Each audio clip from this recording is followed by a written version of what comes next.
Եթե իօքուտ արևմուտքի կողմնորոշվի Հայաստանի գործող իշխանությունը, այս խորհրդարանում ռուսամետ ուժերը կկարողանան որևէ կերպ խանգարել, չեղարկել, թույլ չտալ կամ դանդաղեցնել պարոն Սարգսյանի միտքն եմ հիշում, որ ասում էր, եթե մենք չհայտնվենք խորհրդարանում, ընդդիմափոխություն չլինի եւ նորից ռուսամետ ուժերը հայտնվեն, նրանք պարզապես կդանդաղեցնեն։ Արդյոք կդանդաղեցնեն, թե իսկապես լրջորեն կկարողանան խոչընդոտել գործող իշխանության դեպի արևմուտքի հետ սերտացումը եւ երկրորդը ձեր կանխատեսումը ես ուզում եմ անպայման հիշեցնել նախորդ հարցազրույցի ժամանակ փաստորեն իրականություն է դառնում դուք ասացիք մենք դեռ Ռուսաստանին շնորհակալություն ենք հայտնելու այս սահմանափակումների համար որովհետեւ դա կստիպի մեր տնտեսվարողներին տեղից շարժվել եւ նոր շուկաներ գտնել ըստ էության մենք ականատես ենք լինում այդ ամենին Տեսեք Որ խորհրդարանում հայտնված Կրեմլի վկաները հնարավորն ու անելու են կասեցնելու Հայաստանի Հանրապետության բանակի վերազինումը ՆԱՏՕ-ի չափանիշներով, որ փորձելու են տնտեսության զարգացման որևէ դույզն ինչ, այսինքն մենք շարունակելու ենք այն կուրսը կառուցում ենք դպրոց, քարետրակի մանկապարտեզ, քարետրակի ճանապարհ, վերջ, ուրիշ ոչ մի բան մեզ արտոնված չի կառուցել։ Եթե իշխանությունը շարունակի եւս 5 տարի այդ կուրսը, Կրեմլի վկաները չեն խանգարի ոչինչի, բայց Վաղուց լրացել է այդ ժամանակը, որովհետև մենք ունենք հարևան Ադրբեջան, որը վերջին 6-րդ սերնդի պատերազմի զինատեսակներով իր բանակը զինում, մենք այդ զինատեսակները ձեռք բերելով հնարավորություն չունենք, քանի դեռ հապկում ենք։ Մենք պետք է դնենք եւ շատ արագ լուծենք հապկից դուրս գալու խնդիրը։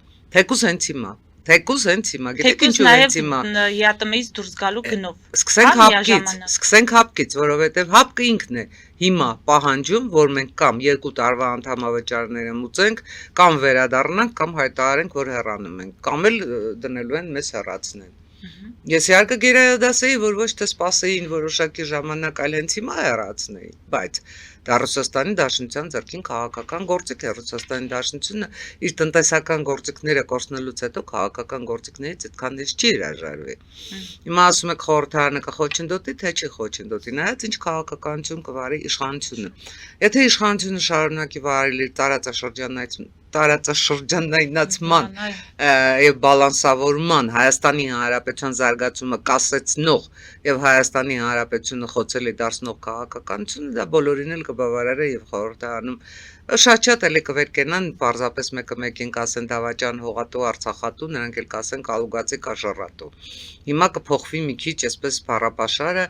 բայց բովանդակությունը կմնա նույնը եթե իշխանությունը պարզապես ձեռնարկի այն քայլերը այն խոստումները այնուամենայնիվ որ կան իր ծրագրում Խոստումները, որ տվել է նախընտրական շրջանում եւ որոշի, որ այո, եկել է ժամանակը ապահովելու համար Հայաստանի Հանրապետության էներգետիկ անվտանգությունը։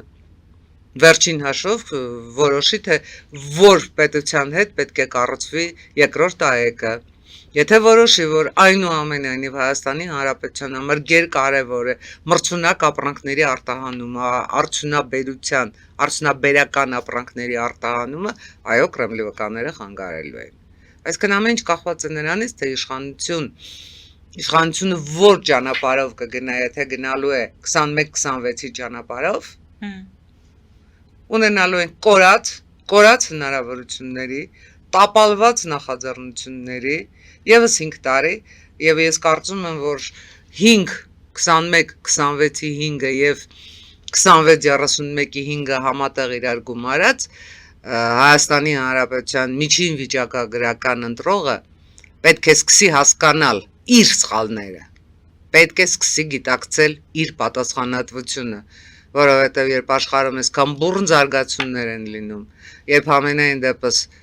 Լայն հնարավորություններ են բացվում Հայաստանի Հանրապետության առաջ, իսկ Հայաստանի Հանրապետությունը շարունակում է քաղաքական քոչարի ապրել։ Մի քայլ առաջ, երկու քայլ հետ, մի քայլ առաջ, երկու քայլ հետ, այդ բառը մեզ ոչ ոք չի ներելու։ Մեզ ոչ ոք այդ ժամանակը հավերժորեն չի տալու։ Մենք ունենք շատ կարճ ժամանակ, շատ մեծ հնարավորություններ։ Կանի իշխանությունը փառք ու պատիվ իրեն։ Չի անի։ Այդ ժամանակ արդեն Ծագում է նաև ժողովրդի պատասխանատվության հարցը, որովհետև ժողովուրդը անverջ գնում է եւ անում է ընտրություն ընդդեմ սկզբունքով։ Մենք այս խորհրդարանումները ներողություն Տիկին Ադամյան, ընտրությունների այս արդյունքների համար հանրության պատասխանատվության բաժինը, այսինքն ավելի քիչ է հաջորդին նոր կերևա իր պատասխանատվության բաժինը եւ այստեղ մեղավորության չասեմ, բայց ամեն դեպքում սխալի առումով ով ավելի շատ սխալվեց հանրությունը հավաքական առումով, թե նաև 18 քաղաքական ուժեր մասնակցում ընտրապայքարին, թե նաև այդ ուժերից յուրաքանչյուրը ունեին իրենց սխալները, որոնք տեսեք, բերեցին այս ես որևէ պարագայում ինձ թույլ չեմ տա ժողովրդին մեղադրել, որևէ պարագայում։ Եթե հիշում եք մեր նախորդ հարցազրույցի ժամանակ ես եւս մեկ հարց էի բարձրացրել, ես ուզում եմ հիմա էլ այդ հարցի մասին խոսել։ Այո, ընտրակաշառքը իր դերը խաղում է, բայց ինչու է ընտրակաշառքը ընդհանրապես դեր խաղում։ Ինչու Եվրոպայում ընտրակաշառք չի բաժանվում։ Այդքան խելք չունեն Եվրոպայի քաղաքական կուսակցությունները։ Դե բաժանեն ընտրակաշառքը, արագ իրենց հարցերը լուծեն։ Ինչ ժողովրդավարություն, ինչ չգիտեմ ինչ։ Կարիքը չունեն դե։ Ահա, սքանչելի պատասխան տվեցիք։ Ինչու Հայաստանի Հանրապետությունում չկա այն կենսամակարդակը, ինչու լուծված չեն սոցիալական այն խնդիրները, ինչու Հայաստանի Հանրապետության կրթական այդ գիտակցությունը չկա, կրթական, տարրական կրթական տեղեկացվածությունը, ինչ է քեզ սպառնում։ Ինչ է քեզ սպառնում քո այդ քայլի դիմաց։ Եթե այդ ամեն ինչը տեղում լինի, ընտրողը չի գնա եւ կաշառք չի վերցնի։ Կալուգացի չլինի, միլիարդատեր չլինի, թեկուզ լուսնից իջած կամ Մարսից իջած, Վեներայից իջած ինչ որ մեկը լինի, այն մոլորակային լինի։ Մենք պետք է վերացնենք պատճառները, մենք ընկել ենք հետևանքների հետևից։ Մենք պետք է պատճառները վերացնենք։ Այ Հանրապետություն կուսակցությունը առաջարկում էր վերացնել այդ պատճառները։ Մեր խնդիրը պատճառ վերացնելն էր, մեր խնդիրը բարեկեցություն, տնտեսություն զարգացնելն էր, որի հետևանքով Հայաստանի Հանրապետությունը պետք է թե զարգացած բանակ ունենար, զարգացած 6-րդ սերնդի զենքերով զինված ՆԱՏՕ-ի չափանիշներով բանակ, թե կրթությունը։ Իրեք հիմա ես էլի A5-ից եմ սկսել խոսել, որովհետև իսկապես ինձ համար շատ մեծ ցավ է, որ այդ ծրագիրը չընկալվեց, այդ ծրագիրը չընդունվեց, որ մարդիկ էլի գնացին, գիտեք, ես նկատել եմ մի օրինաչափություն, այս մասին թերևս շատ քիչ է խոսվում։ Մենք անցել ենք խորհրդարանական կառավարման մոդելի։ Խորհրդարանական կառավարման մոդելի անցած ժողովուրդը գնում է եւ նախագահական մոդելի ընտրության սկզբունքով է ընտրում, որովհետեւ ընտրում է հնարավոր հաղթողին, ոչ թե գաղափարը։ Այս պարագայում կարող էր 5 ձայն ստանալ մի գաղափար, որը ժողովուրդը համարում էր իր համար շատ կարևոր եւ այդ 5 ձայն ստացած գաղափարն էլ գոյության իրավունք պետք է ունենար։ Մենք ստացել ենք հիմա մի խորհրդարան, որը բացարձակապես ներկայացուցչական չէ։ Ներկայացուցչական չի, որովհետև այս խորհրդարանում արտահայտված չի ժողովրդի բոլոր խավերի շահերը։ Այս խորհրդարանում ներկայացված է քաղաքացիական պայմանագիրը եւ այս խորհրդարանում այո Նիկոլ Փաշինյանը այդ դեպքում 100%-ով ճիշտ է։ Ներկայացված է փողով քվե ստացած մարդիկ։ Այսինքն Ռուսաստանի Դաշնությանը հաջողվեց հեղաշրջում Հայաստանի Հանրապետությունում չանել, բայց հաջողվեց վերցնել խորհրդարանը լավագույն, ինչ ասեմ, լավագույն իրենց ցանկությունները տապալվեցին, այնուամենայնիվ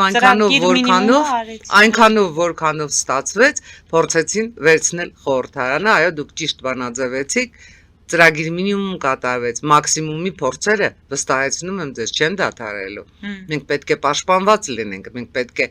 թե օրենսդրությամբ, թե տնտեսությամբ եւ առավել եւս ամենակարևորը դաշնակիցների հետ սերտ հարաբերություններով պաշտպանված լինենք։ Այ օրինակ Ֆիդանի հետ Լավրովը ինչու է քննարկում հայ-թուրքական հարաբերությունները։ Լավրովի ինչ գործն են հայ-թուրքական հարաբերությունները։ Հարցը չէ։ Որից հետո Ֆիդանը վերջնում հայտարարում է, որ լավագույն հնարավորություններն են ստեղծված։ Եվ կառավարության Հայաստանի Փաշինյանի կառավարության քայլերից են կախված հարաբերությունների կարգավորումները, ի դեպ, քանի որ եկաք այդ թեմային, նաև դրան ավելացնենք, որ ընտրությունների շատ չանցած Հայաստան եկավ Ալիևի օգնականը եւ Արմեն Գրիգորյանի հետ հանդիպման շրջանակում պայմանավորվել են շարունակել երկկողմ հանդիպումները աշխատանքային հանդիպումներ։ Ընդդիմությունն էլ արձանագրեց, որ իրենք այդպես էլ գիտեին, առաջին պաշտոնյան ընտրություններից հետո այլ երկրից պետք է լինի, այո։ Տիկին Ադամյան, եւ այս խորհրդարանը այս տեսքով սահմանադրական փոփոխությունների հետ ինչպես է վարվելու, այդ ակնկալիքը ամեն դեպքում կարծում եմ ադրբեջանական կողմից չի վերանա։ Ես կարծում եմ, որ ամենայն դեպս քաղաքացիական պայմանագիրը ինքը պետք է այդ հարցը լուծի, որովհետև այն, որ մենք ունենք այսպիսի կազմով խորհրդարան, հիմնականում նաև քաղաքացիական պայմանագիր կուսակցության նախորդ խորհրդարանում ներկայացված քաղաքական ուժի մեղքն է, որովհետև ելի եմ ասում, թե օրենսդրական փոփոխություններ կարող էին լինել, որ այսպիսի խորհրդարան չունենանք, թե կարող էին նաև այլ հարցեր լուծվել, մասնավորապես ես նկատի ունեմ երկքաղաքացիության մասին օրենքը, այն զբոսաշրջային ընտրական զբոսաշրջիկներ, չգիտեմ ինչ հասկացությունը, այս ամեն ինչը պետք է վերացնել իշխանությունը, բայց իշխանությունը գերադասեց այդ ճանապարհով չգնալ։ Դե հիմա թող ստեղծված իրավիճակում կարողանա լուծել են հարցերը, որոնք դրված են պետության առաջ, որովհետև դե ֆակտո քաղաքացիական պայմանագիրը կուսակցական շահը պետական շահից գերադասեց։ Դե հիմա թող սկսի պետական շահը կուսակցական շահից գերադասել։ Շատ լավ, ամփոփենք աշխարհաքաղաքական զարգացումներով, այսօր մեր սոցիալական ցանցերի էջերում գլխավորապես տեղեկություններ եւ լուսանկարներ են տարածվում, թե ինչպես է Մոսկվան այրվում եւ Զելենսկու հայտարարությունը, որ եթե Ուկրաինան պետք է այրվի, ապա կայրվի նաեւ Մոսկվան եւ Ռուսաստանը։ Հիմա նաեւ Իրան, ԱՄՆ այդ համաձայնագիրը 14 կետից դուք ընդհանուր առմամբ ինչ դիտարկումներ կանեք եւ ռուս-ուկրաինական այս պատերազմի հետ կապված եւ Իրան ԱՄՆ 14 կետանոց այդ համաձայնագրի։ Վստահաբար համաձայնագիրը պետք է ստորագրվի, վստահաբար համաձայնագիրը պետք է գործի։ Ես կարող եմ, չգիտեմ,